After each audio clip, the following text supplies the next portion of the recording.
C'est le genre de retraite dont on rêve tous. Michel a pris la sienne il y a une vingtaine d'années. Cet ancien dentiste est âgé de 90 ans. Jetons, et tous les 15 jours, je passe le rotofil pour faire les bordures. Ça, c'est un peu chiant, j'aime moins. Comme Michel et sa femme Claude, il y a près d'1 million de personnes de plus de 90 ans en France aujourd'hui. Un chiffre en constante augmentation. Là, c'est quelques années après notre mariage. On s'est mariés en 58. 6, ah oui, c'est vrai. Claude et Michel ont eu 2 enfants et 4 petits-enfants. Ils ne veulent surtout pas devenir un poids pour leur famille. Même s'ils sont dotés d'un bon patrimoine génétique, ils ont décidé très jeunes de mettre toutes les chances de leur côté pour rester en forme le plus longtemps possible. Quand j'ai commencé mon métier de dentiste, j'ai vu que c'était un métier sédentaire et j'ai dit si je veux pas grossir, devenir énorme, avoir des problèmes, il faut que je m'équilibre, que je fasse de l'exercice et du sport, même si ça me plaît pas. Moi, je montais à cheval tous les jours. Et je ne faisais pas d'obstacles, mais je faisais du dressage. Aujourd'hui encore, Claude et Michel sont très actifs, pas question de se relâcher. 3 fois par semaine, ils se rendent à la piscine de leur commune. Ils sont les doyens de leur cours d'aquagym. Allez, en piste, c'est parti.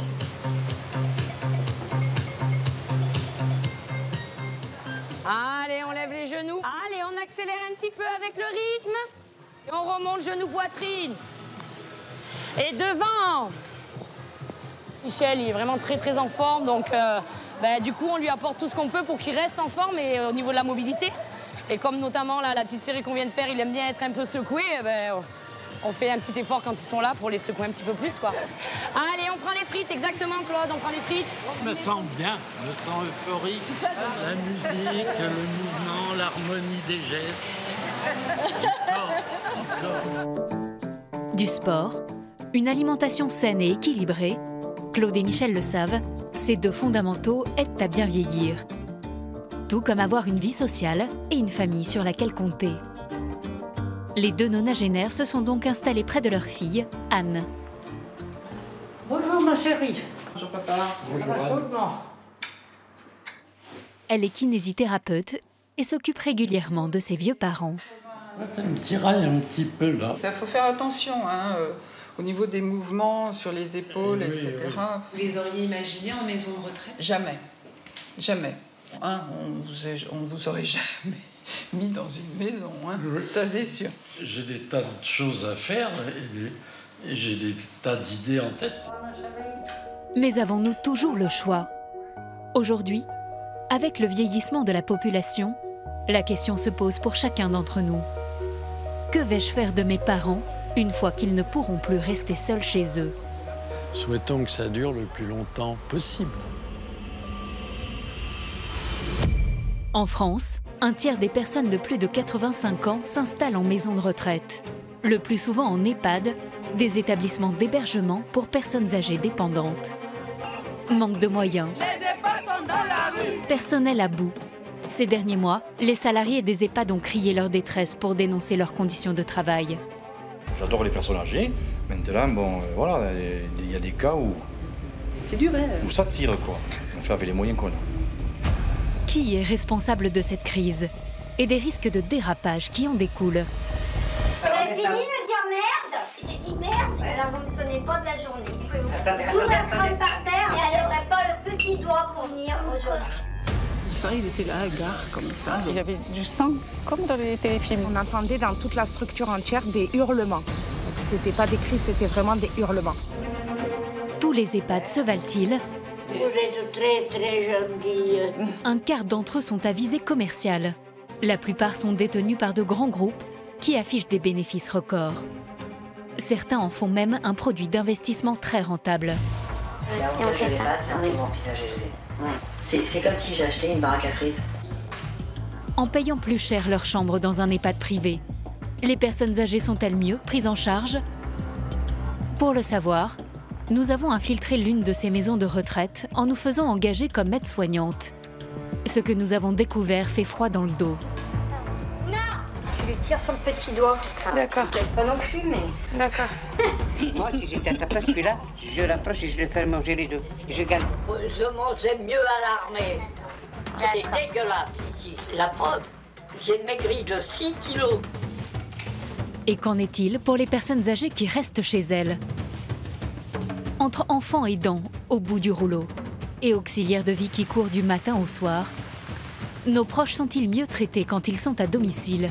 Quand vous avez l'entretien plus faire le repas et donner à manger, 1 heure, ça passe très très vite. Notre enquête révèle une défaillance alarmante de la prise en charge de nos aînés. Pourtant, il y a urgence à agir. D'ici 2050, plus d'1 Français sur 4 sera âgé de 65 ans ou plus. Demain, vous serez vieux, je serai vieille. J'ai envie de quoi? Est-ce que j'ai envie de ça?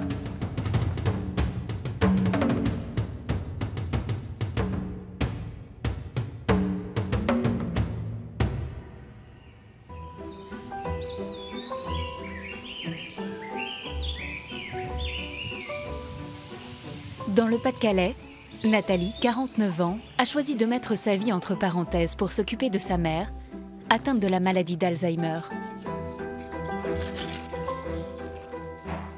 Tiens, tes médicaments. Rolande a perdu son mari il y a 1 an. Un choc émotionnel qui a aggravé ses troubles de mémoire liés à sa maladie. Âgée de 78 ans, elle n'était plus capable de vivre seule.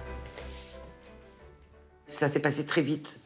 Elle faisait moins 4 kilos de moins. Elle était éteinte. Elle souriait plus, elle s'entretenait plus. Donc elle nous appelait et puis elle pleurait. Et puis moi, du coup, avec mon travail, je suis allée voir la DRH et j'étais lui demander pour prendre une année sabbatique. Employée dans un centre d'appel, Nathalie s'est donc arrêtée de travailler il y a 8 mois pour prendre sa mère chez elle. En tant qu'aidante familiale, elle perçoit désormais 370 € par mois du département. C'est près de 3 fois moins que son salaire, mais pour elle, c'était la seule solution pour accompagner sa mère au quotidien. Je trouve que c'est un devoir d'aider ses parents, enfin d'aider sa maman. Voilà, elle était là pour moi quand j'ai eu besoin, donc je vois pas pourquoi maintenant. Voilà. Regarde, t'as encore oublié un médicament. Oh. Bah alors. Tu vois, hein, un tout petit comme ça, comment voulez-vous voir ça? Faut toujours lui rappeler, tout le temps. Et comme ils ont plus de mémoire, bah ils savent plus. Ils savent pas. Ils me répètent tout le temps, tout le temps. Ces pertes de mémoire affectent tous les gestes de la vie quotidienne, même les plus habituels. Merci. Nathalie doit veiller à ce que sa mère se lave correctement chaque matin. Voilà. Le rouge, là, c'est le shampoing pour tes cheveux. Ouais. D'accord? Ouais. Tu peux peut-être commencer à mouiller tes cheveux. Je te laisse te rincer. Ouais. N'oublie pas de rincer tes cheveux. Voilà. Dans quelques mois, Nathalie va devoir retravailler et ne pourra plus s'occuper de sa mère à plein temps. Avec sa sœur aînée, Sylvie, le sujet de conversation « Qu'allons-nous faire de maman ?» est devenu récurrent. Bonjour. Mais pour Rolande, cette discussion qui s'annonce est source de stress. Bon. Scooter. C'est ça, moi. Ah non, ça va pas d'aller. Bébé. Rolande n'a pas vraiment conscience de sa maladie. Elle pense être encore capable de vivre seule. Bah, j'aimerais retourner chez moi. J'ai une maison, j'y vais pas. Tu peux pas rester toute seule. Bah, tu touches à la chaudière. T'avais froid, t'as monté à ta chaudière, on est arrivé dans la maison, il faisait 60. 52, ouais, 52 ou 55 degrés. Et tu te fais un shampoing et tu rinces pas tes cheveux. Ou alors tu te trompes entre la lessive et le truc pour laver par terre. Ouais, ça, et puis une autre fois pour son linge, parce qu'elle voulait laver son nouveau linge, et au lieu de mettre du vinaigre, elle a mis de l'huile d'olive. On habite trop loin l'un de l'autre. Si t'appelles au secours, on peut pas arriver. Pour Nathalie et sa sœur, le plus simple serait de placer Rolande dans une maison de retraite médicalisée, un EHPAD. Et c'est quoi l'EHPAD? La maison de retraite, c'est que tu as une pièce à toi. En fait, tu as ton chez-toi. Mais c'est chez toi. Et après, tu peux nous recevoir chez toi. Au moins, tu es chez toi, puisque tu veux toujours être chez toi. Le problème, c'est que je serai toujours seule la nuit. Mais maman, tu dors seule. Ma chambre, elle est à côté. D'accord? Et bien là, tu auras une dame ou un monsieur qui sera comme toi. Il y aura la chambre à côté. Ou en face. Tu ne seras pas tout seul. Il faudrait que j'aille voir, que j'aille visiter. Bah oui. Et vous êtes... Faut pas m'y mettre dans mes chats parce que j'y resterai pas. Ouais. On peut faire un essai d'1 mois. Parce que Nathalie, elle retravaille en janvier. Rolande n'est visiblement pas prête à se retrouver seule en maison de retraite. Après, c'est qu'une discussion, hein, maman, il n'y a rien fait. Hein. Mais on t'abandonne pas parce qu'on fait ça. Nathalie et sa sœur n'ont plus que 4 mois pour trouver une solution qui convienne à tout le monde.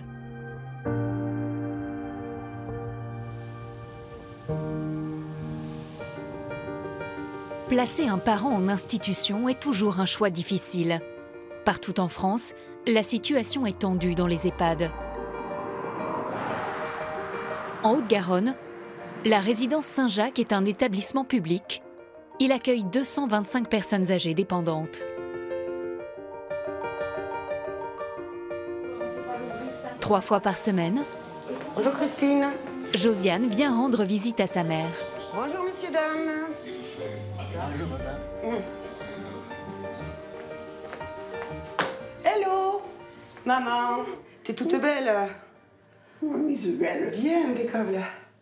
Atteinte d'une maladie neurologique, Madame Pagès, 89 ans, est hébergée ici depuis près d'1 an et demi. Et alors, on te l'a amené à quelle heure, petit bébé? Ouais. C'est Patricia qui te l'a amené. Tu manges? Tu me réponds pas. Ce placement était devenu inévitable pour sa fille, elle-même infirmière. Au décès de mon père, je l'ai récupéré à mon domicile, avec les soins à domicile. Donc. En sachant que je continuais à travailler 12 heures par jour, c'était un peu compliqué. Enfin, je dormais pas beaucoup. Et je voulais aussi, tout concilier, autant mon travail que ma vie personnelle aussi, et la prise en charge de maman. Donc, en dernier recours, nous sommes venus ici. Enfin, c'est maman qui l'a demandé. J'ai beaucoup culpabilisé. Et il y a très peu de temps que je suis à peu près apaisée. On est bien ici. Ah oui. Bien nourri, le personnel bien aimable. Très gentil. Madame Pagès paye un peu moins de 2 000 € par mois pour être hébergée dans cette maison de retraite médicalisée. C'est à peu près le prix médian d'une chambre en EHPAD. Sa retraite d'agricultrice ne suffit pas à couvrir cette somme. Heureusement, son mari avait fait des économies. Papa avait tout prévu. Papa était très prévoyant et il avait placé de l'argent pour maman. Dans cette EHPAD, comme dans tous les EHPAD en France, le prix payé par le résident couvre uniquement les frais d'hébergement, c'est-à-dire les services d'hôtellerie, de restauration, d'entretien et d'animation. Tout ce qui concerne la surveillance des personnes âgées et les fournitures, comme les couches, sont prises en charge par le département. Quant au personnel soignant, il est financé principalement par l'État. Le problème, c'est que le nombre de soignants alloués n'est pas suffisant. Bonsoir, madame. Et c'est au moment du coucher que le manque de personnel est le plus criant. Ah. Moi, je suis derrière vous, d'accord? Oui. À 3. Et vous? 1, 2, 3. Et voilà. Jean-Luc et Marie-Pierre sont aides-soignants. Le soir, ils ont 1h30 pour coucher la quarantaine de résidents qui occupent leur unité, soit à peine 7 minutes par personne. Moins de 7 minutes pour les emmener dans leur chambre, les changer, les mettre en pyjama et les installer dans leur lit. Elle protège barrière. Là, de mon côté. Vous me donnez les dents, madame, s'il vous plaît? Il faut emmener les femmes. Eh bien oui, je vais vous le rendre. Je vais pas les manger avec. Non, je suis du mal. Mais quand on accompagne des personnes âgées, difficile de tenir ce rythme. Allez, on y va.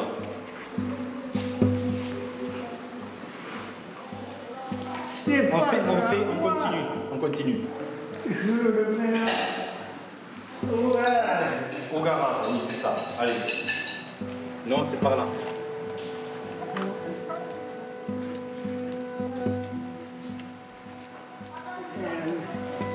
C'est ma chambre. Et oui, c'est votre chambre, regardez.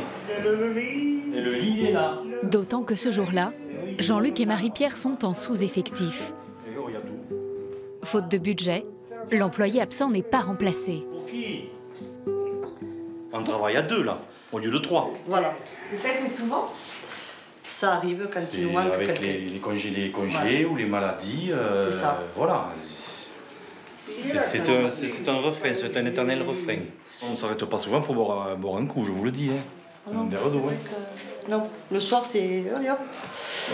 C'est la course. Et là, on n'a pas fini. Non, on n'a pas fini, vous allez voir, on n'a pas fini. Non. Avancez, monsieur. Bon, avance lui, je vais ramener madame Ambrette. Ouais. Prête? Et on y va. Allez, on y va. Je vous mets la couverture. Mais pas moi là, mamie. Vas-y. Ah, on change de bras. Mais rien. Qu'est-ce qui se passe? 1, 2, 3. On arrive. Moi j'aime ce travail, j'adore les personnes âgées et je fais du mieux que je peux. Maintenant, bon, voilà, il y a des cas où ça tire, quoi. Surtout quand on fait ça depuis longtemps, quoi. On fait 28 ans, moi. Vous avez l'impression parfois de devenir maltraitant involontairement? Oui. Involontairement, hein. Mais oui. À part la rapidité de nos actes, c'est sûr. Hein. Et voilà.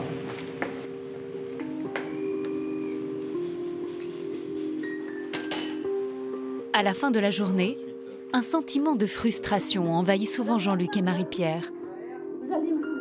Frustration de ne pas avoir assez de temps pour bien faire leur travail. S'il vous plaît. Vous me mettrez un peu de pommade. Mais bien sûr.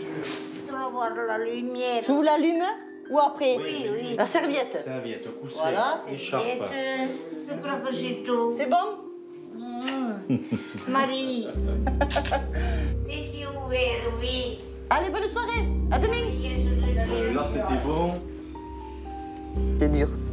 C'est dur, c'est vrai, de les laisser. Des fois, même eux, ils nous disent non, restez encore avec nous, restez avec moi. On ne peut pas discuter. Je dis oui, j'aimerais, mais c'est le temps. Du temps, l'équipe de soignants en donne tout de même en plus. Ce soir, comme souvent, ils terminent plus tard que prévu pour pallier le manque d'effectifs. C'est 21h, on finit à 21h. C'est l'heure passée, même. Non, on finit plus tard quand même, mais bon. La relève est arrivée. Ah ben oui, on est soulagés, beaucoup. Et ouais, voilà, on respire maintenant, là. C'est un moment agréable, là, pour vous, de passer la main. Ça y est, on commence déjà un peu à... Hein. Tu diras aux filles... Hein. D'accord. Je me le marque.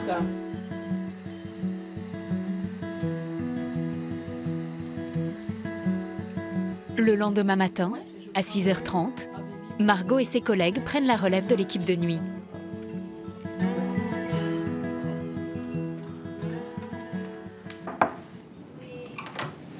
Bonjour. Ah, ça va? C'est qui? C'est Margot. C'est Margot. Allez-y. Là encore, pour aider les résidents à faire leur toilette, le temps est chronométré. Je n'ai pas le TGV. Vous aurez le temps imparti aussi. Ah, j'ai un temps imparti, oui. Et oui, bien sûr.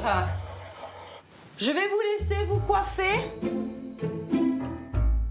Elle est très gentille et très... Mais quoi? Venez. Je vous embrasse la main. Oui, vous voulez? Donne une autre. Ah, ben oui. Et merci beaucoup. Oh, mais avec plaisir, madame. Vous êtes très, très gentille. Et je l'apprécie beaucoup, vous savez. Ben, ça me fait plaisir. Ce matin, dans cette unité, l'équipe est au complet. 3 aides-soignantes pour 42 résidents. Mais c'est loin d'être assez pour assurer une douche quotidienne pour chaque personne. C'est une fois par semaine. Là, vous avez une liste de gens, en fait, du lundi au vendredi. Vous avez 4 personnes. Le lundi, ce sera telle dame avec telle dame et telle dame. Le mardi, le mercredi sera... Voilà. En gros, ils ont une douche par semaine. D'accord, parce que c'est pas possible de faire plus. Ah non, c'est pas possible de faire plus.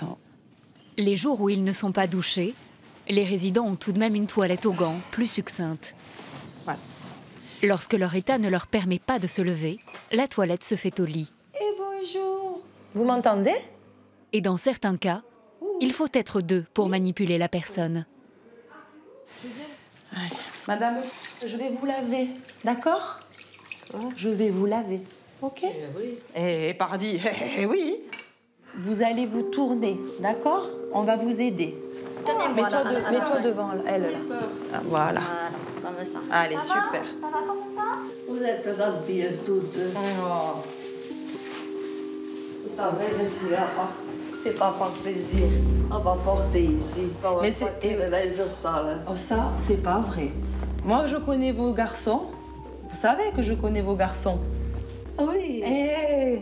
Et moi, je sais qu'ils vous aiment plus que tout. Plaisir, oui. Ils sont gentils. Adorables. Ah oui. Pour Margot et ses collègues, difficile d'effectuer tous les soins corporels dont auraient besoin les résidents dans le temps qui leur est imparti.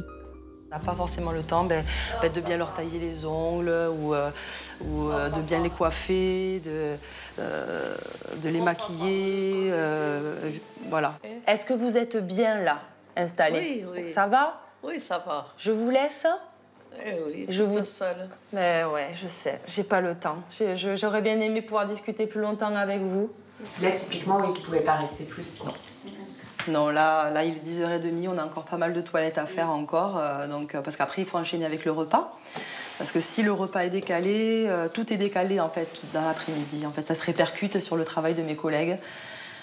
Donc, il faut essayer vraiment d'optimiser comme on peut, quoi. Allez, Adi chat.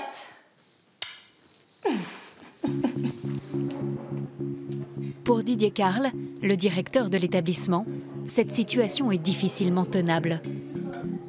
Bonjour messieurs, dames. Il n'y a que des dames, comme d'habitude. Au total, il emploie l'équivalent de 33 soignants pour 100 résidents. Un ratio qui correspond au nombre de postes financés par l'assurance maladie et le département. Comme son établissement est public, impossible pour lui d'embaucher plus de personnel.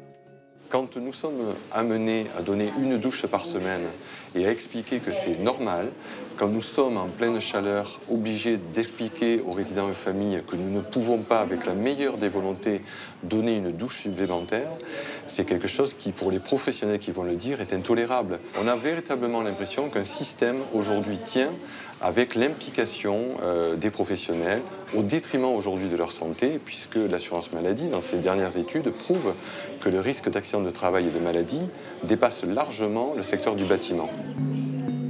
Un manque de personnel qui vaut pour toutes les maisons de retraite médicalisées. Monique Iborra est députée de Haute-Garonne. Elle a coécrit un rapport explosif sur la situation des EHPAD en France, publié en mars dernier. En moyenne, les établissements emploient environ 30 aides-soignants et infirmiers pour 100 résidents. Un chiffre alarmant selon elle. On se demande même comment ça peut fonctionner comme ça. Si, ça peut fonctionner jusqu'à ce que ce soit une crise. Donc oui, il y a un vrai problème. D'après vous, qu'est-ce qu'il faudrait comme ratio minimum alors? Eh bien, un ratio minimum de 60 personnes soignantes, c'est-à-dire infirmières et aides-soignantes, pour 100 personnes résidents. En clair, il faudrait doubler le nombre de soignants dans tous les EHPAD, qu'ils soient publics, associatifs ou privés. Car ce manque d'effectifs permanents conduit souvent à des négligences dont les conséquences peuvent être dramatiques.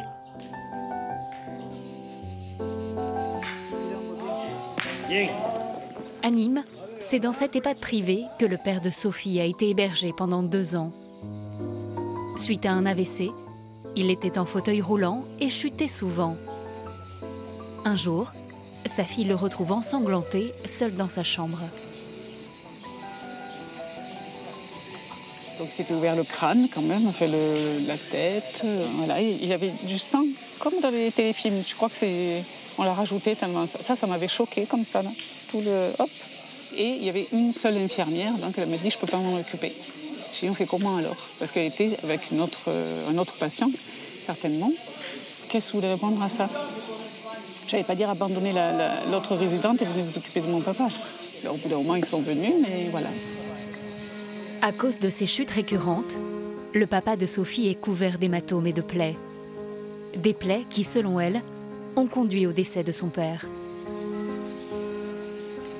Donc on m'a téléphoné pour me dire votre papa est hospitalisé, ne vous inquiétez pas, il rentrera demain, sauf qu'il n'est jamais rentré. Vous pensez que c'est la faute en partie de Ah oui, je ne pense pas, j'en suis sûre. Ah oui, j'en suis sûre, même à l'hôpital, ils vous le disent, mais après c'est l'omerta. C'est-à-dire, qu'est-ce qu'ils vous ont dit à l'hôpital? Eh bien, qu'il avait été mal soigné, que les plaies n'avaient pas été soignées correctement. Pardon. Voilà.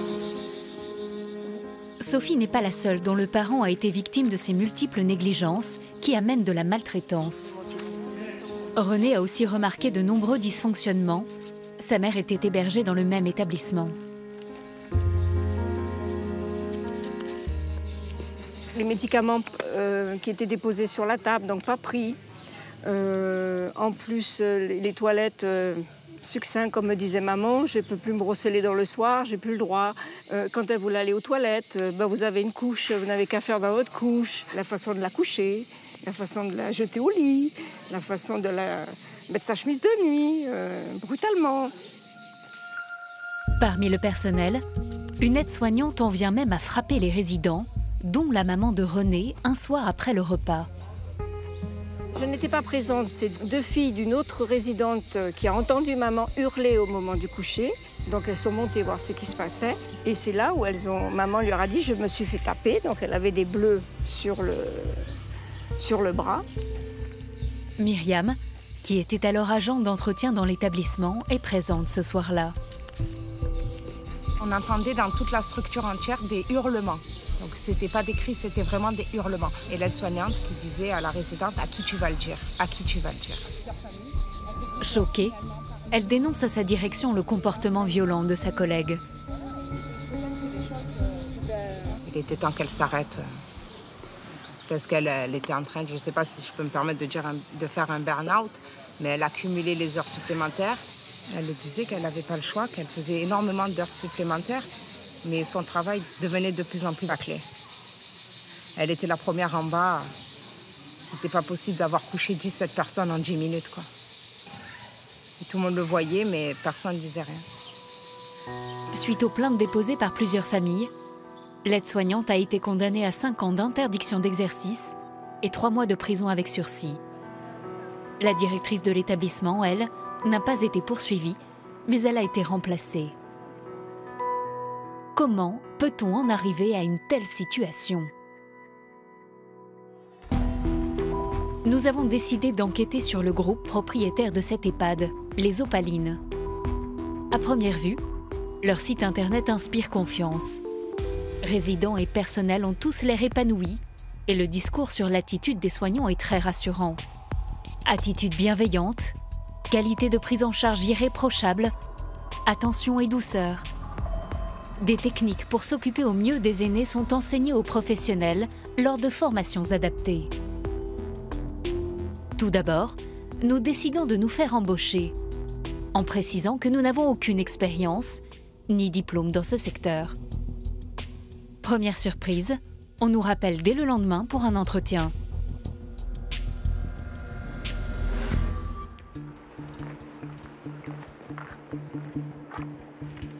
Appel en cours. Oui. Oui, bonjour, j'ai rendez-vous pour un recrutement. Oui, vous faites 01 étoile et vous poussez fort le portillon. Merci. Nous sommes reçus par l'infirmière coordinatrice de l'EHPAD. Bonjour. Ça va? Ça va et vous? Oui, merci. Allez-y, essayez.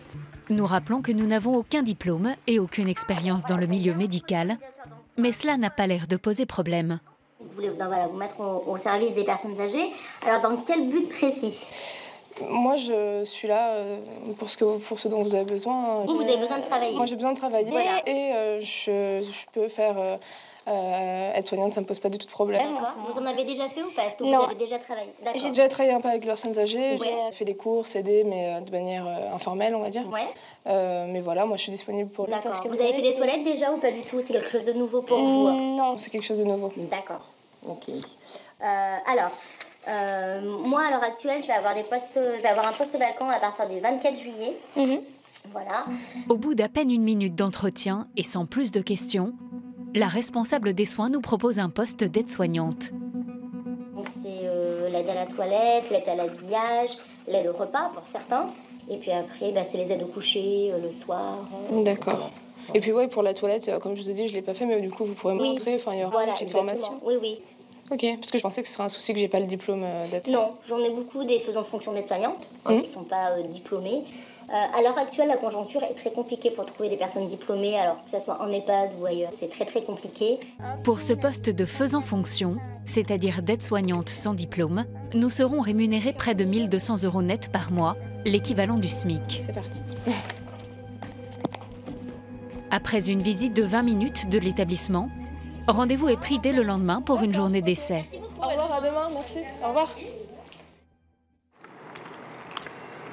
6h45 du matin, nous prenons notre poste pour un service de 11 heures.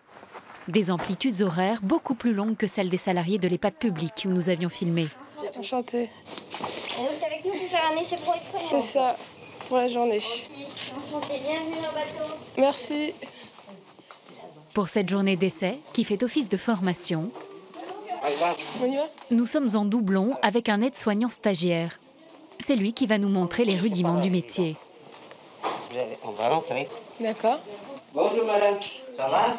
Oui. Première phase, c'est l'organisation. D'accord. Avant d'entamer, il faut que je m'organise. Et j'ai besoin de serviettes, protection, slip, sac de poubelle, les gants. D'accord. Allez, vous mettez vos gants. Rapidement, dans le couloir, une résidente nous interpelle. Oui madame. Vous avez besoin de quelque chose? J'avais besoin qu'on m'aide à mettre mes chaussettes. On va arriver, d'accord. Oui, parce que je peux pas les mettre moi tout de suite. D'accord, on va vous aider. On verra madame, on va s'en occuper. Non, je voulais mettre mes chaussettes. Ça, il faut l'écouter, d'accord? Ouais. Elle voulait attirer l'attention, elle te perd plus de temps. D'accord. Pour le peut dire, je t'envoie balader, tu lui dis gentiment, je reviens madame, patientez, je vais venir. Ok. On met ça. On met ça là, tout près. Nous comprenons tout de suite que la gestion du temps est l'obsession du personnel. On va vous faire une petite toilette, d'accord? L'aide-soignant stagiaire nous montre ensuite comment effectuer une toilette aux gants. Nous sommes directement mis à contribution. Alors, comment vous allez procéder? Du haut en bas. Alors, vous lavez le visage. Tu fais sortir ton doigt. Ah, d'accord. Voilà, une seule fois, deux fois, et tu passes deuxième. Ça va? Oui. Voilà. Comme nous n'avons pas l'habitude, nous mettons notre collègue en retard. L'ambiance se dégrade. Les autres soignants ne comprennent pas pourquoi nous sommes deux pour faire simplement une toilette. Ça? Ça n'a pas besoin de Laura, je peux la prendre pour faire les lits. 5 minutes avec moi, parce qu'elle va faire le tout après. Allez, on se lève. Mais c'est pas le stagiaire qui doit lui montrer comment faire une toilette, quoi. Pendant cette discussion, la résidente est sur les toilettes dans une position humiliante. Elle s'agace. Merde, fini de dire merde. J'ai dit merde et je... Oui, elle a dit que toi, elle te parle pas à toi. Voilà. D'accord? On se parle plus? D'accord. Alors vous me sonnez pas de la journée. Mais pas de la journée, je lèverai pas le petit doigt pour venir aujourd'hui. Allez. C'est clair? Je suis en train d'agoniser, je ne bougerai pas le petit doigt. Allez. Bon, pareil, vous pouvez Attendez. vous la prendre par terre. On se lève, madame. Merde. Merde. Encore. Allez. Aïe. Si vous êtes bien. Enfin. Vous lâchez ça, vous êtes détendu, vous êtes sur le fauteuil. Voilà. Allez. La journée se poursuit dans cette ambiance tendue et notre formation, elle, se fait au pas de course. Changement des couches, toilette aux gants ou douche, lever des personnes invalides, repas à donner aux résidents. Nous avons l'impression de tout survoler, sans apprendre vraiment les bons gestes. Embaucher du personnel soignant sans diplôme n'est pas illégal. Mais il faut savoir qu'une aide-soignante diplômée, elle, reçoit une formation de près d'1 an. Ilham est infirmière. Elle a travaillé dans des EHPAD pendant plusieurs années. Nous lui avons montré ces images sans préciser où cela avait été filmé. Pour elle, cette journée de formation est une aberration. Au niveau de la dignité, de l'intimité, vraiment, au niveau de l'hygiène, au niveau de la considération de la personne, vraiment, c'est tout ce qu'il ne faut pas faire. Attirer l'attention, elle te perd plus de temps. Elle demande juste à ce qu'on lui mette des chaussettes. Alors cette dame, elle est stressée. Elle va stresser toutes les personnes qui passent. À la fin de la matinée, on va estimer qu'elle était chiante aujourd'hui, elle n'a pas arrêté de nous rabâcher les choses, etc. Alors qu'à la base, non.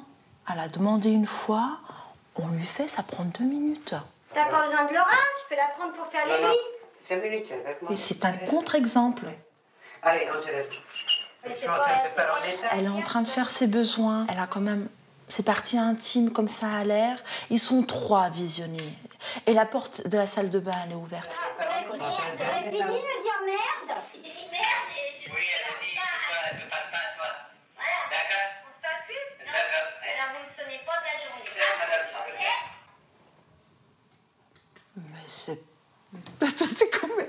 Mais c'est pas normal. Mais vous pouvez pas venir en frontal comme ça et puis agresser la personne. Et quand bien même la personne elle vous dit merde ou quoi que ce soit, vous n'avez pas à répondre. On n'est pas la même hauteur en fait, mais on n'est pas non plus dominant. Voilà, on doit respecter la personne, même si elle nous a insultés. On sort, on respire un bon coup, mais il n'y a rien qui justifie ça.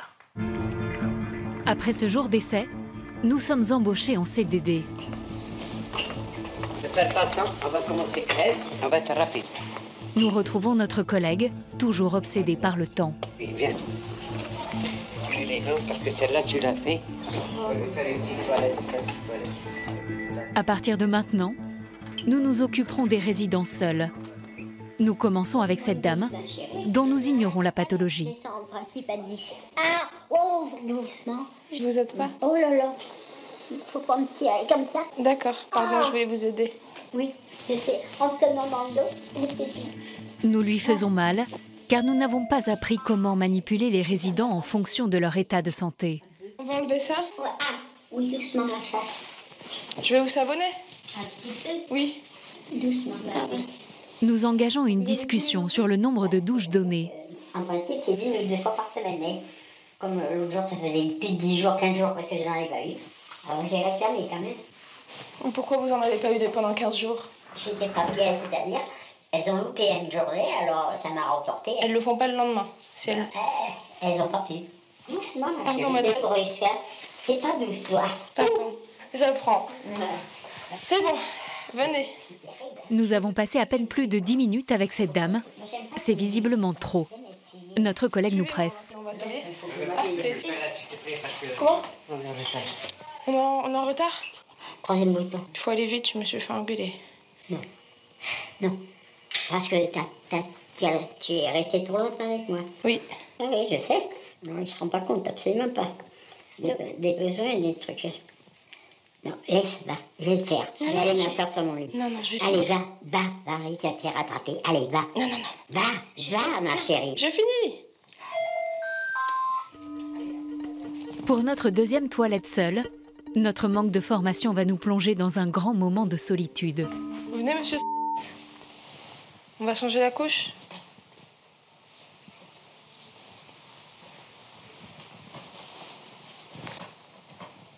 Vous vous retournez? Ce monsieur se tient au barreau. Retirez ça. Nous craignons de lui faire mal. Vous retournez de l'autre côté. Lâchez ça, monsieur. Lâchez ça. Lâchez ça, monsieur. Lâchez. Pourquoi? Démunis, nous allons chercher de l'aide. Excuse. Monsieur, il veut pas se retourner. Attends, j'arrive. Henriette! On lâche la barrière! Allez, lâchez, Mimi.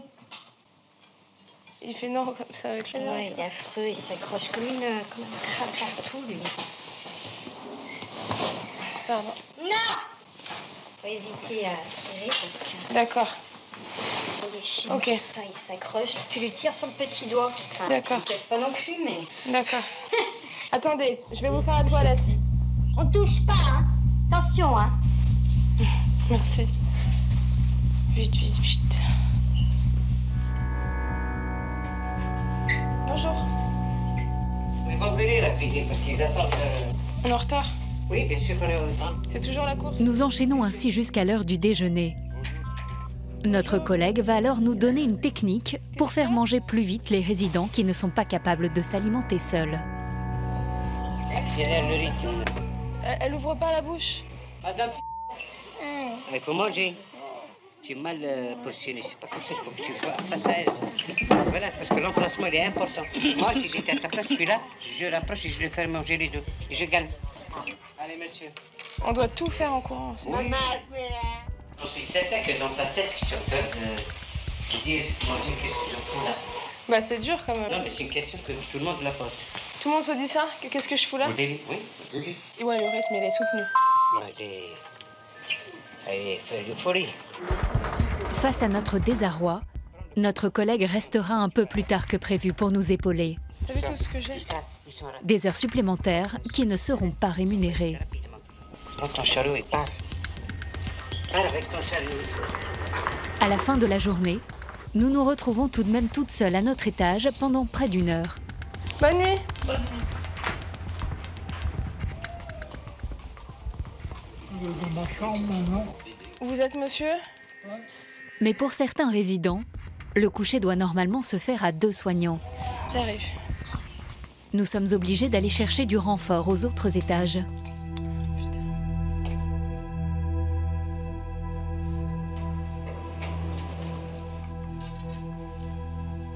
Y'a quelqu'un? Y'a quelqu'un?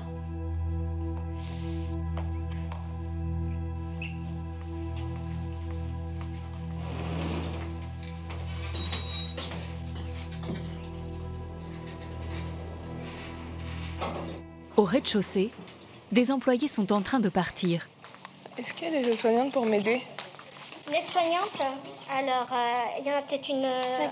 je sais pas, il faut regarder. Pour découcher. Ou il faut être 2? Il faut être 2 et t'es toute seule? Ouais. Ah ben oui, la personne de 20h15, elle est partie. Mais comment je fais? Je suis toute seule à 21h? Ben oui. Mais je viens d'arriver, je suis pas capable de faire toutes les toilettes et des choses que je connais pas encore. Bonne soirée. Bonne soirée. Heureusement, l'équipe de nuit arrive et prend la relève pour le coucher des résidents. Elle nous envoie distribuer les médicaments. Ils sont où les médicaments? Là, la petite boîte qui est là. Fais ton tour de médicaments, c'est tout les précis. Même si les médicaments ont été préparés par une infirmière, confier leur distribution à une nouvelle recrue est totalement irresponsable selon Ilham. Mais c'est super dangereux.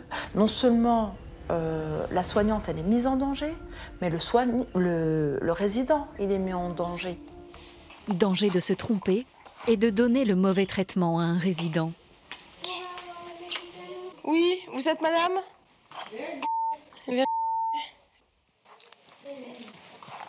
Vous arrivez à le faire toute seule? Prendre vos médicaments? Oui. Je vous donne ça et l'eau. Bah vous me mettez dans le verre. Mais non, c'est des comprimés. C'est quoi? C'est comme ça. C'est quoi comme ça? C'est pas à vous? Faites voir. Vous êtes pas madame? Si. Attendez. J'ai déjà lu. Oui? Impeccable, c'est ça. Mais comment vous les avalez avec l'eau? Oui. Tenez. Faites pas en même temps, cocotte. Ah, je vous laisse faire. Voilà. Elle les connaît pas.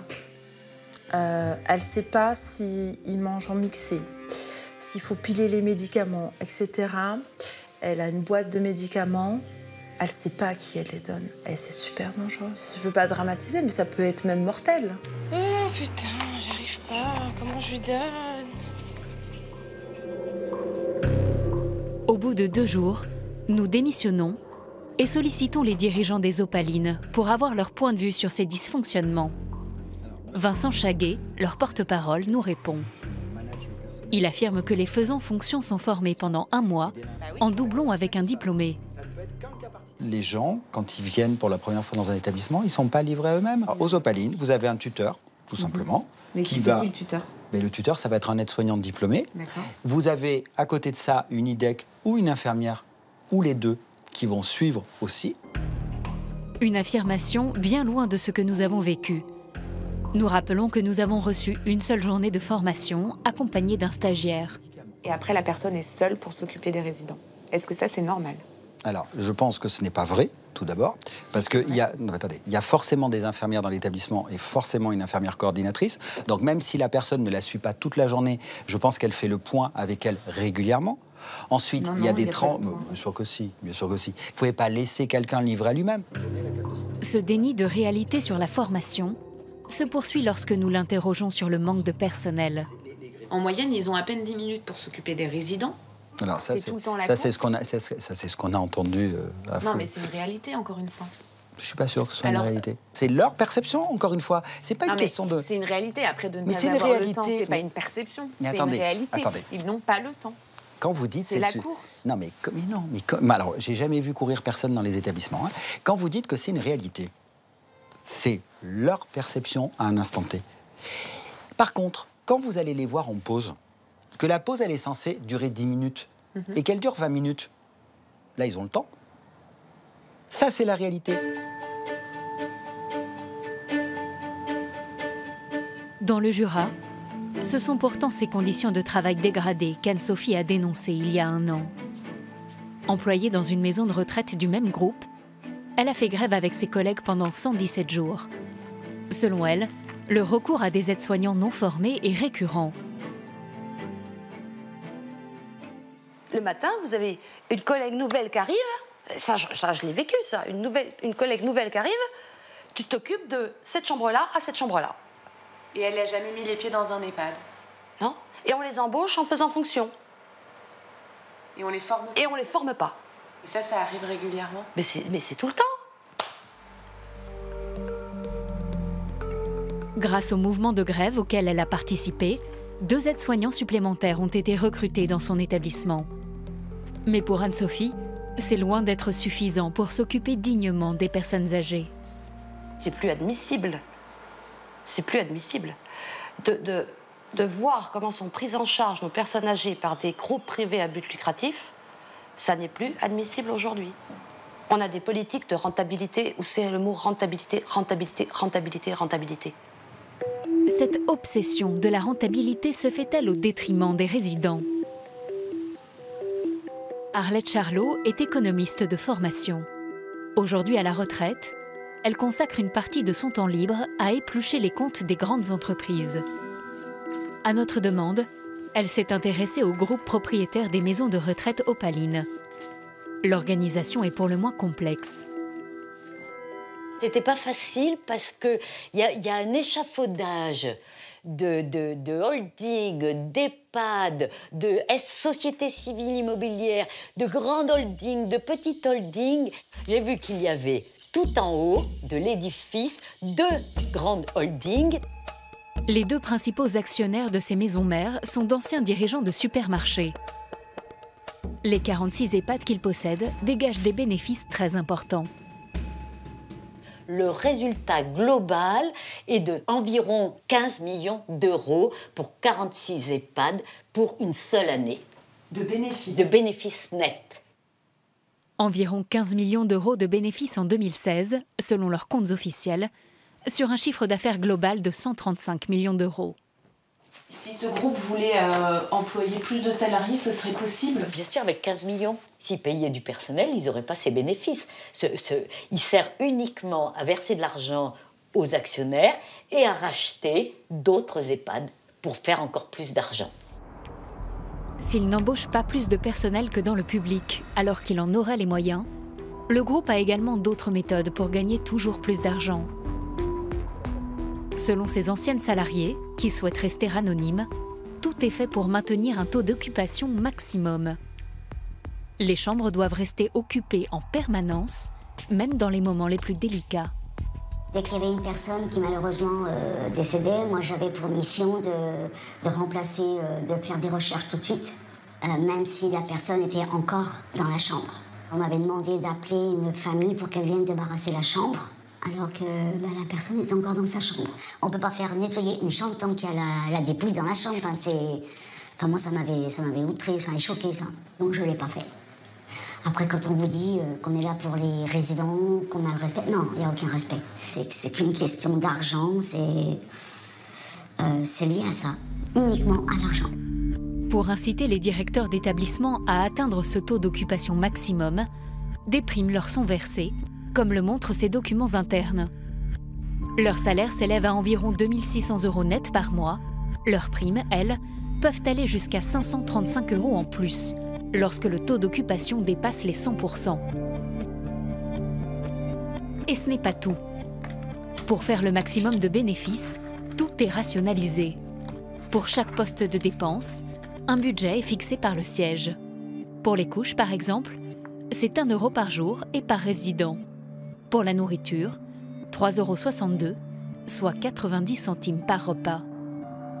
Ces 3,62 € donc par jour et par personne correspondaient au petit déjeuner, au repas du midi, le goûter, le dîner du soir et une éventuelle collation. Et en fin de compte, vous preniez les premiers prix, quoi. Le prix au kilo, le moins cher, quoi. La viande, premier prix, avec des morceaux de gras pas possible, le poisson le moins cher, les goûters les moins chers. Pour faire des économies de lait, il y a certains cuisiniers qui coupaient le lait. On ne vient pas me dire qu'on est là pour les résidents, parce que c'est leur dernier plaisir, hein, le repas. Un budget très restreint au détriment des résidents, qui payent pourtant leur chambre entre 2 000 et 3 000 € par mois dans ces maisons de retraite. Pourquoi est-ce qu'aux Opalines, le budget repas est de 3,62 € par jour par résident? Il y a de très bons négociateurs qui sont capables d'obtenir des matières premières à des prix effectivement très intéressants.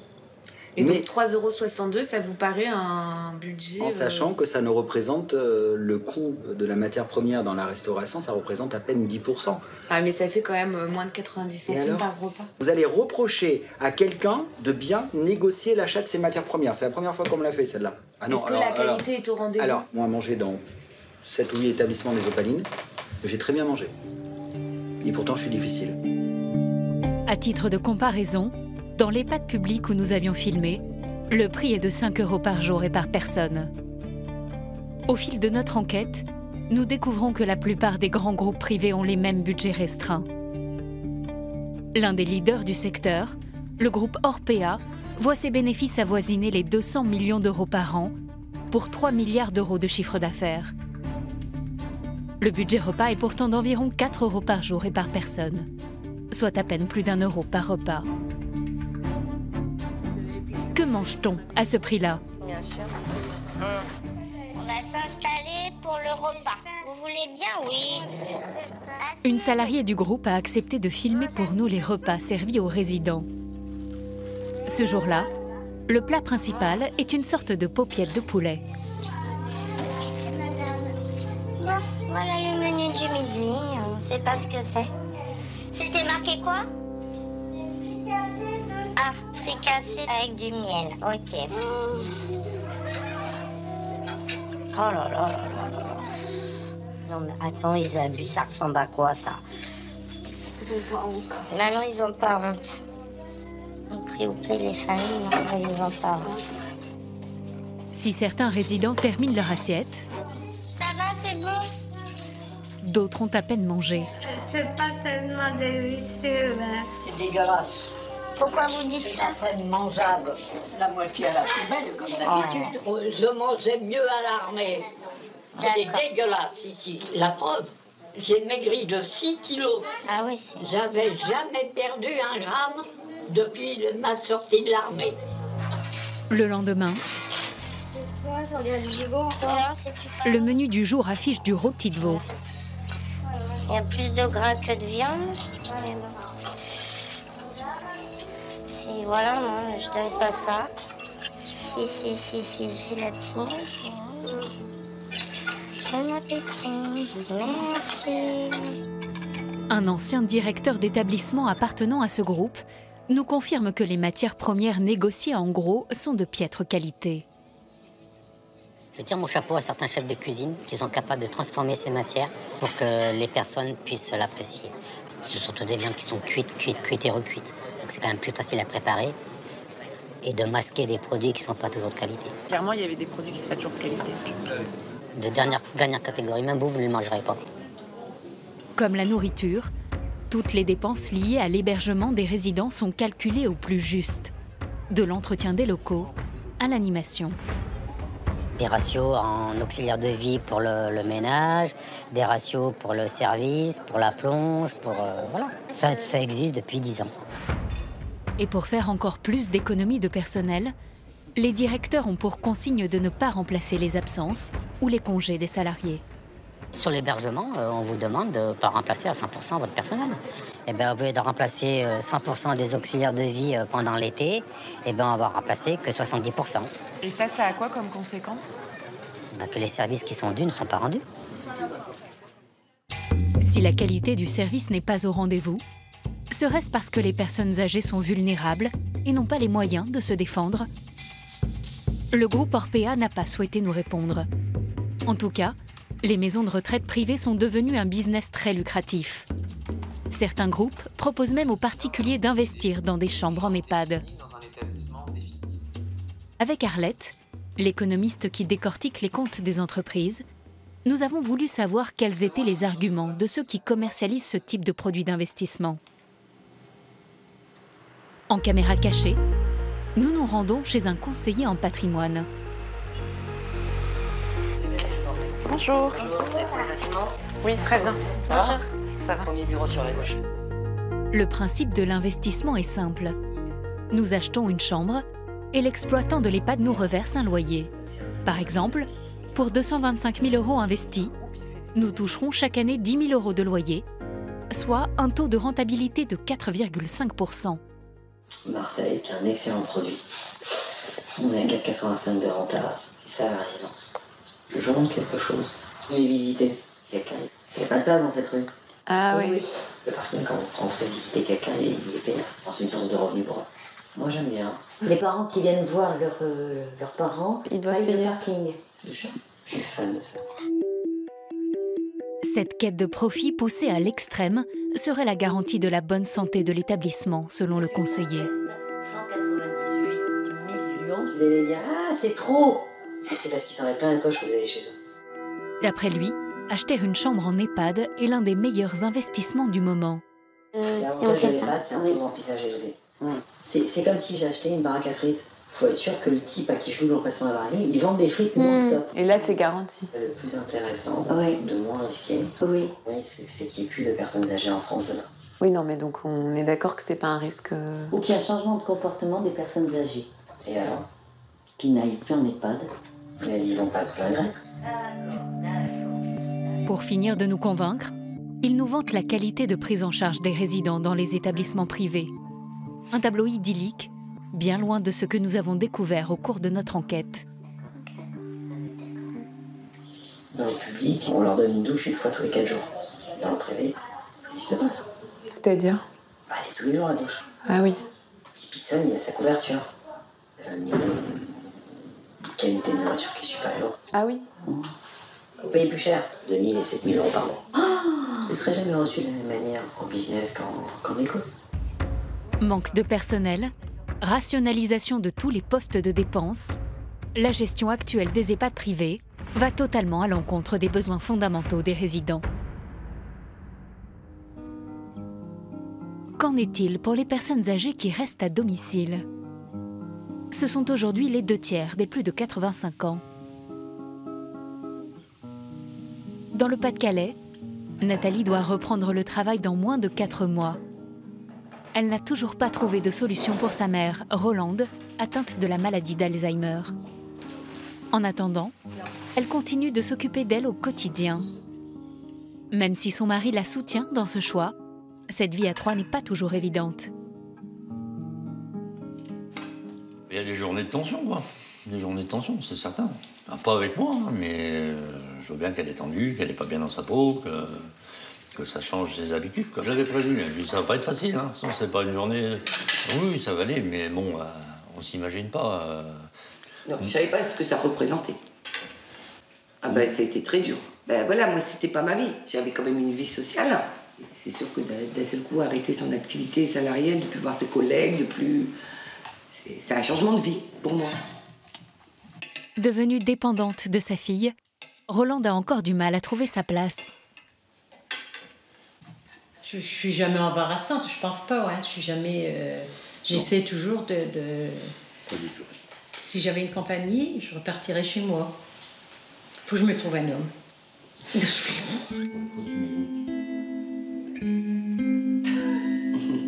À cause des troubles cognitifs liés à sa maladie, Rolande n'aime pas rester seule. Donc tu peux prendre un livre et puis te mettre dans le fauteuil ou dans le canapé pour... Je lis pas la journée, je lis au soir. Bon ben moi je sais pas, est-ce que tu fais? Tu t'occupes? Moi je vais faire des papiers. Elle s'ennuie et ne cesse de déambuler. Nathalie n'a pratiquement pas de moment de répit. On peut pas te sortir? Si, on va le sortir après. Mais ça me fait mal au cœur qu'elle soit enfermée. Si je fais quelque chose, là, il tourne en rond. C'est comme un enfant qui ne sait pas s'occuper tout seul. Elle sait pas. Au début, ça partait fort en conflit. Je m'énervais, en fait. Je comprenais pas. Je trouvais ça bizarre, quoi. C'était pas maman de faire ça. Et donc, connaissant pas la maladie, ça m'énervait. Je disais, bah, stop, quoi. Arrête. Et elle souffrait. Prends ton livre. Ben oui, je sais pas lire. Je lis que la nuit, hein. Je lis que le soir.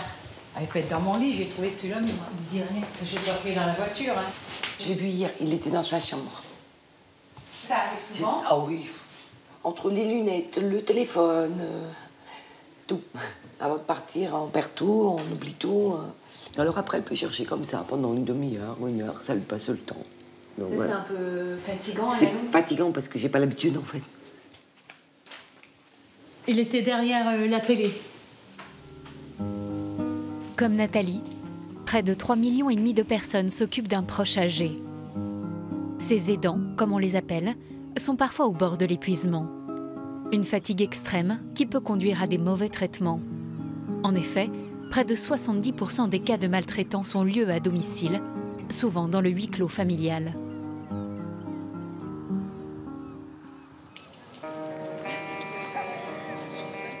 Dans le territoire de Belfort, l'accompagnement des personnes âgées et des aidants familiaux, c'est le quotidien d'Aurélia. Cette assistante sociale est employée par le département. L'une de ses missions, prévenir les situations à risque. Ce jour-là, elle a rendez-vous chez un monsieur de 75 ans qui vit avec son fils.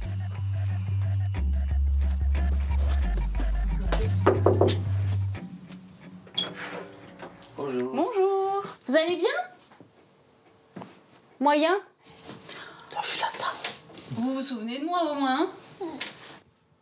Il a repris du poids, votre papa, non? Ouais. Ça va mieux? Mange mieux? Ouais, ça va mieux. Suite à un AVC, il y a une dizaine d'années, le père d'Alain est alité en permanence. Son fils unique, célibataire, s'est promis de rester avec lui jusqu'à la fin de ses jours. Je ne verrais pas mon père terminer dans une maison de retraite. Pour lui, son souhait, c'était pas d'aller en maison.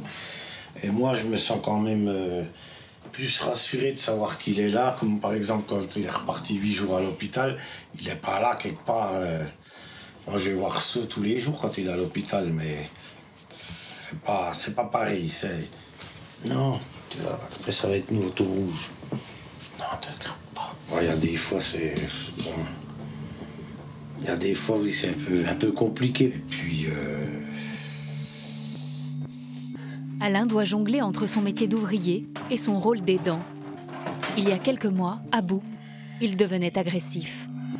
Il s'en est même pris aux aides-soignantes qui faisaient les toilettes de son père. Alertée, l'assistante sociale est intervenue à temps pour calmer la situation qui risquait de dégénérer.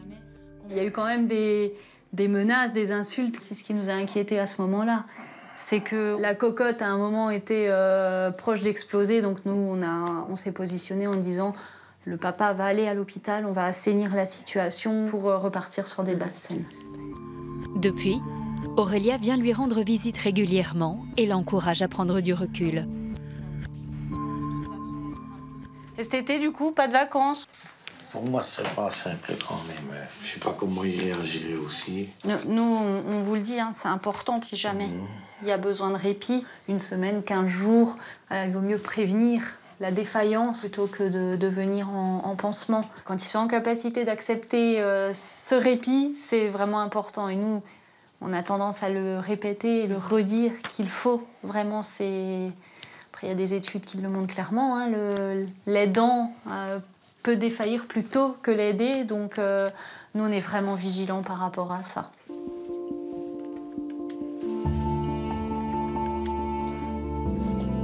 À bientôt. Portez-vous bien. Je vous laisse avec votre fils.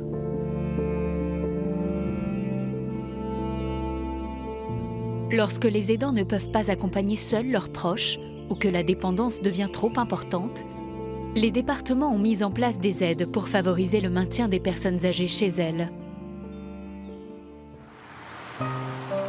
Léa est auxiliaire de vie. Cette jeune femme de 22 ans est employée par une association d'aide à domicile. Oui, c'est Léa. Ce matin, elle a rendez-vous chez Monsieur Madonna. Bonjour. Hop là, voilà. Ça va? Ça gaze? Oui, ça gaze. Bien, ça s'est bien passé? Votre rendez-vous? Ah oui, ça va, oui, impeccable. 30 minutes, ouais, c'est bon? Impeccable. Ça a été? Oui, ça a déroulé. Pas trop fatigué, non, ça va? Non, ça va.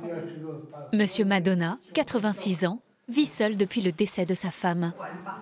Suite à des problèmes de santé, il a dû subir plusieurs opérations.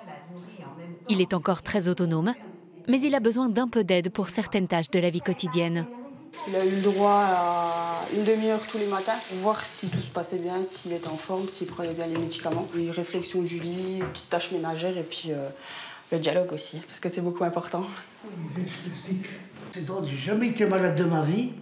Et tout d'un coup, à cet âge-là, tant que je tombe, je suis tombé, j'ai glissé. Et puis après, il y a eu la horte. Parce que là, c'était dur. Hein. Vous n'êtes pas grabataire encore? Non, ben non, quand même pas. Vous avez de la marche, donc ah, oui. 20 ans, vous pouvez encore? Oh non, arrêtez. Trop long? Attends, c'est trop long. Ben, disons, déjà 5 ans, je dirais merci à Dieu pour 5 ans déjà. Malgré les visites régulières de sa fille, pour Monsieur Madonna, les journées sont longues. Alors la demi-heure qu'il passe avec l'auxiliaire de vie chaque matin est précieuse. Quand il y a des mots, je suis content, hein, ça me change. Et puis on rigole bien avec Monsieur Madonna. Quand je dis à tout le monde, c'est ma petite fille. Je l'aime autant que ma petite fille, tiens. Quand vous arrivez chez cette personne-là et qui a les yeux qui brillent et qui vous disent « vous êtes mon rayon de soleil de la journée », bah, c'est gratifiant. C'est gratifiant. On voit beaucoup dans notre métier que les personnes sont, je vais désolée du terme, mais nos vieux, ils sont oubliés. On les laisse dans un coin et on les laisse tout seuls comme ça. Et nous sommes les seuls intervenants, les seules personnes qui voient des fois. Mais pour Léa, les minutes sont comptées. Bon, eh ben, il est l'heure que j'y aille. Elle ne doit surtout pas prendre de retard, car son planning est très chargé. Allez, bon week-end. Bon, bah, à lundi alors, hein. Oui. Ciao. De rien. Les heures d'aide à domicile sont prises en charge par le département en fonction du degré d'autonomie et des revenus. Mais lorsque la dépendance est importante, le nombre d'heures allouées n'est pas toujours suffisant. Et certaines personnes n'ont pas les moyens de financer plus d'aide. Alors Léa doit composer avec le peu de temps dont elle dispose. Bonjour, monsieur. Ça va? Ouais, ça va? En forme? Comme chez ce monsieur, âgé de 67 ans et atteint de la maladie de Parkinson. En plus de soins pour la toilette et le passage d'un infirmier, il n'a qu'1h30 d'aide à domicile par jour. 30 minutes le soir et 1 heure le midi. Quand vous avez l'entretien plus faire le repas et donner à manger, 1 heure, ça passe très très vite. Ouais.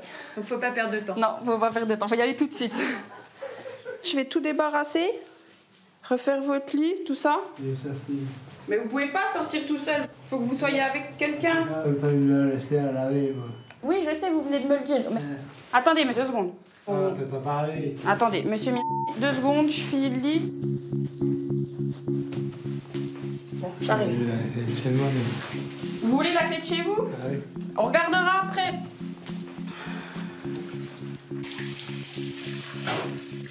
On peut pas s'occuper des personnes comme on le voudrait. On peut pas s'arrêter sur des choses où on s'arrêterait plus longtemps si on avait plus de temps du coup. On aimerait bien passer un peu plus de temps, mais malheureusement, on peut pas. Il est déjà midi. Léa n'a plus qu'une demi-heure pour le repas. Voilà. Bon, du coup, qu'est-ce que vous voulez manger? Tarte au fromage, il y a du jambon. Elle veut t'installer une saucisse de Montbéliard, puis de la... Ah, là, je suis désolée, monsieur, mais vu qu'il faut bien que je vous la cuise pour que vous la mangez, on n'aura pas le temps de la cuire. Bah oui, je suis désolée. Non, les pommes de terre, on n'a pas le temps non plus. Elles seront pas assez cuites pour que vous puissiez les manger. Faute de temps, elle lui propose des plats tout préparés. Pas le couscous. Bon, on le range. Pas moitié de canard? C'est de la purée avec du canard.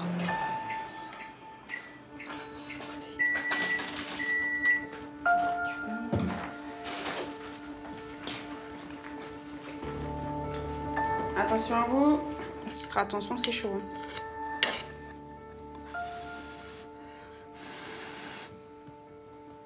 Tenez.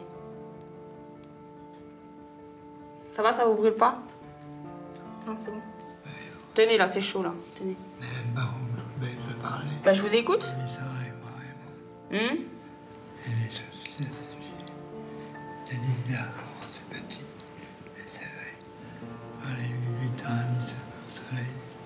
Vous pouvez manger maintenant? Allez, il faut que vous mangiez, monsieur. J'ai encore du monde derrière vous. Vous n'êtes pas tout seul.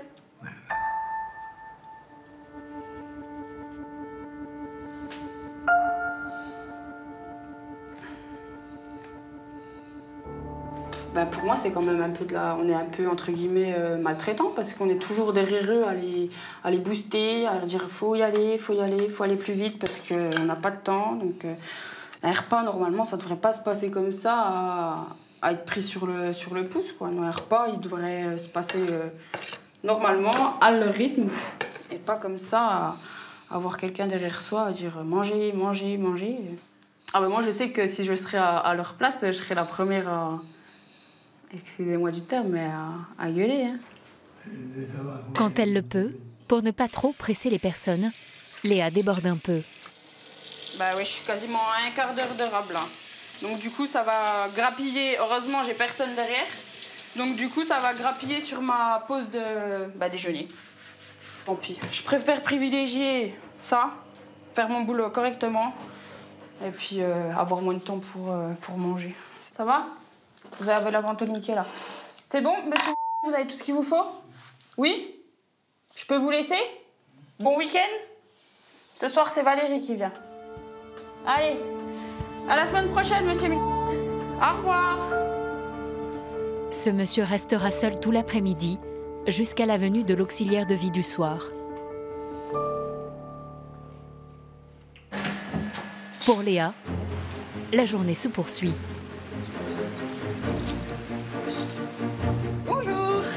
C'est Léa. Au total, la jeune femme effectue 8 visites à domicile en 12 heures. Un rythme soutenu, tout est fait au pas de course.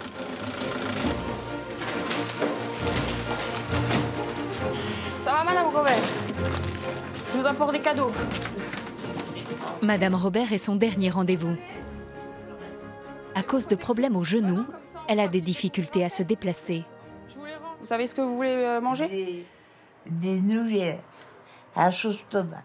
D'accord, je vous fais ça. Ok. Il est 18h45. La dame est déjà installée dans son lit pour la nuit. Ok. là, c'est une dame qui est déjà au lit alors? Oui, c'est ça. Elle a dû être au lit vers 6h, je pense, quelque chose comme ça. Parce que les couchers, ça doit commencer vers 17h normalement. Ah oui, ça commence tôt? Ça commence relativement tôt, oui. On a de plus en plus de gens qu'on doit coucher, donner à manger en très très peu de temps. Et pas assez de personnel pour commencer les couchers plus tard. Voilà, tenez. Oh, je suis gentille. Vous donnez du mal. Oh bah non, quand même. Merci beaucoup. Des bonnes petites choses. Ça améliore la vie. Le métier d'auxiliaire de vie est rémunéré au SMIC. Même si elle est encore jeune, Léa sait qu'elle ne pourra pas tenir ce rythme très longtemps. Moi, je pense pas finir ma vie dans cette branche-là. Après, toujours rester pour la personne.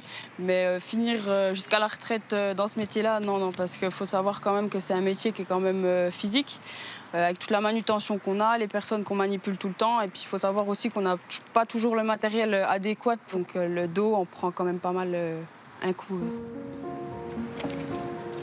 Aujourd'hui, le secteur de l'aide à domicile est en crise.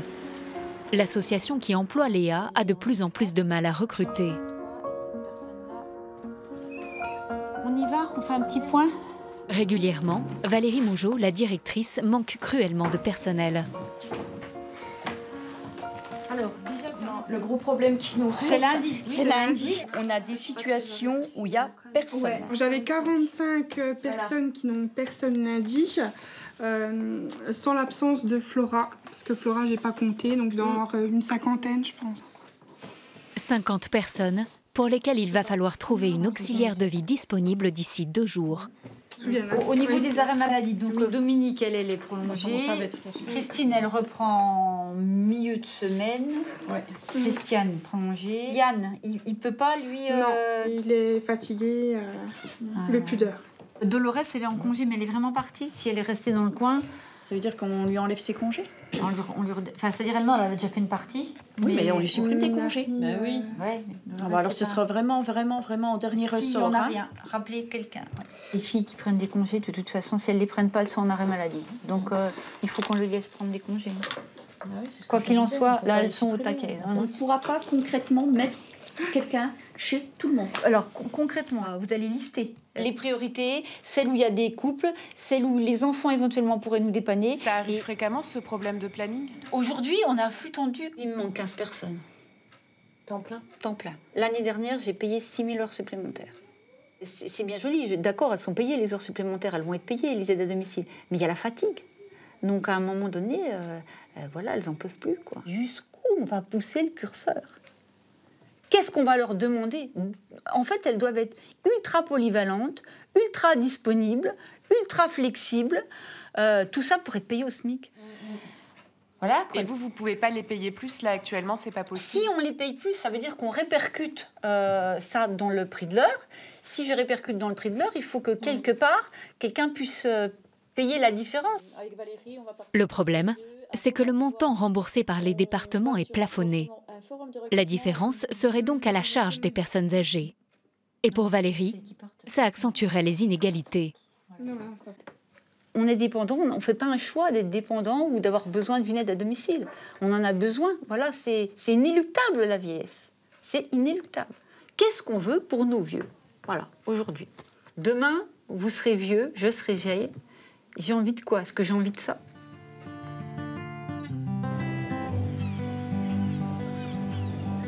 De son côté, dans le Pas-de-Calais, Nathalie a trouvé un équilibre entre sa vie personnelle et son rôle d'aidante. 3 fois par semaine, elle place sa mère en accueil de jour dans une maison de retraite. C'est vraiment mon moment de répit. C'est-à-dire si je dois aller voir des amis, des copines, faire des papiers, c'est mes moments privilégiés pour moi. Ou même me reposer, puisque c'est important pour moi de pouvoir souffler. Des moments de répit pendant lesquels elle participe parfois à des groupes de parole avec l'association France Alzheimer. Il faut vraiment garder à l'esprit, c'est qu'il faut éviter les contrariétés et il faut surtout éviter les affrontements. Grâce au conseil d'une psychologue et à l'expérience d'autres familles, Nathalie est parvenue à mieux gérer sa relation avec sa mère. Qu'est-ce qu'on fait de maman maintenant, hein? Est-ce qu'on a commencé à cogiter? Bah oui, Tu commences à avoir quelques pistes? Quelques pistes. Je suis allée voir au niveau de mon travail et j'ai demandé une amélioration d'horaire, en fait, de reprendre un mi-temps. Un aménagement. D'accord. Et sur un mi-temps, alors? Et sur un mi-temps. Et dans ce cas, maman continuera à aller à l'EHPAD accueil de jour. Accueil de jour, oui. Du lundi au vendredi. Et dans ce cas, après, je prendrai quelqu'un pendant... Parce que l'accueil de jour termine à 16h30 jusqu'à ma sortie, moi, de travail, si je finis à 20h, 21h. À la fois c'est courageux et puis c'est beau de l'avoir fait comme ça pendant un an, parce que tous les enfants ou petits-enfants ne le feraient pas. Mais après, effectivement, je pense que pour pas que toi tu t'épuises, c'est important d'y mettre un terme à un moment ou à un autre et puis de partir sur une autre alternative. C'est la seule piste que pour l'instant j'ai. On attend la réponse de l'employeur. Pour Nathalie, ce serait le compromis idéal. Retravailler à mi-temps pour pouvoir garder sa mère avec elle. Bon, je te mets ton film. Je te donne la télécommande. Voilà. En même temps, on va attendre un petit peu, voir si t'entends. Allez, bisous, à demain. Oui, bisous. Encore? Allez, à demain. Et tiens, tu as ta lampe, si tu te lèves. Oui, on va revenir. Entre le maintien à domicile et le placement en maison de retraite, il existe une solution alternative. Un compromis entre la vie chez soi et la vie en collectivité. Dans le département de la Gironde, coucou Mimi. Marina est accueillante familiale pour personnes âgées. Bonjour Norbert. Bonjour Marina. Au petit déjeuner, c'est prêt. Bonjour William. Bonjour madame. Au petit déjeuner. Vous êtes prêts, c'est bien. Vous êtes rasés? Oui, ça y est. C'est parfait. Allez, en route. Armelle, Norbert et William vivent chez elle 24 heures sur 24. Allez, encore un petit effort. C'est bon. Asseyez-vous. T'as bien dormi, Norbert? Oh ben oui. Oui. Dans l'ensemble, ça se confirme. 3 pains au lait et une de plus, alors. Gracias, señorita. Et Armelle, je vais lui mettre un ici. Prenez vos médicaments, messieurs. Parce que William, hier, vous avez tellement parlé que vous avez oublié hier au soir. Ils étaient restés dans le coquetier. Auparavant, Marina travaillait dans une association d'aide à domicile. Elle s'est occupée de son grand-père pendant 3 ans. C'est lui qui lui a donné l'idée d'accueillir des personnes âgées. Moi, ce que je voulais, c'était le côté famille. Quand j'ai pris mon grand-père, c'est ça, on ne voulait pas qu'il soit renfermé dans une maison de retraite alors qu'il pouvait être avec sa famille tous les jours. Profiter de sa fille, de sa petite-fille, de son arrière-petite-fille. Donc voilà, c'était que du bonheur jusqu'à la fin de ses jours. Alors, mettez votre paravent. C'est ça. Faut-toi de ma gueule. Ah, j'aime bien. Marina a reçu un agrément pour accueillir 3 personnes. Chacun de ses pensionnaires lui verse 1 500 € par mois. Le courant d'air. Une somme qui leur est en partie remboursée par le département en fonction de leurs revenus et de leur degré de dépendance. Tous les matins, une infirmière passe faire les toilettes. Ces soins sont pris en charge par l'assurance maladie. Bonjour Armelle. Ça va? Ouais. Bonjour William. Bonjour. En forme ce matin? Oui. Vous faites le bisou. Oui. Je commence par vous ce matin? Eh oui. Oui, vous êtes en forme? Allez. Oui. C'est parti? Oui. Vous prenez une douche ce matin? Ah bah non. À part les soins corporels, c'est Marina qui assure tout l'accompagnement au quotidien. Les repas sont pris en famille avec sa fille Zoé.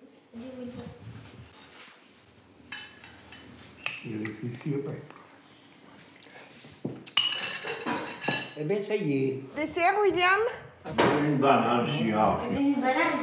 Oui. Oui. Il en fait une pour Norbert? Oh oui, il va en manger une aussi. Une banane, Norbert? Oui. Vous la goûtez pas? Vous la goûtez pas? Oui, oui bien. Maman, j'ai plus la banane. Oui. Merci. Tenez Armel, c'est la banane. Merci. Elle est jolie la banane. Oh, j'adore les bananes. Des moments de partage entre générations qui ravissent aussi bien les 3 aînés que la petite Zoé. Ils sont gentils et bon, on s'entend bien. Ils m'apprennent certaines choses, de là où ils viennent, qu'est-ce qu'ils faisaient autrefois. Des choses comme ça. Et si un jour il part, ça va quand même me faire un choc. Ma petite nénette. Marina s'occupera de ces 3 pensionnaires jusqu'à leur dernier jour, même s'ils deviennent plus dépendants. Une fin de vie heureuse pour Norbert. Cet ancien agriculteur peut continuer à profiter de plaisirs simples, comme contempler la nature. Là, vous êtes bien ici? Ah oui. Ah oui. Pas trouver mieux. Et puis, je suis dans le secteur. Ouais. Les vignes. Il faut travailler. On ne peut plus le faire. C'était votre vie, la vigne? Voilà, c'était ma vie. Ça. Et là, on vit bien, là.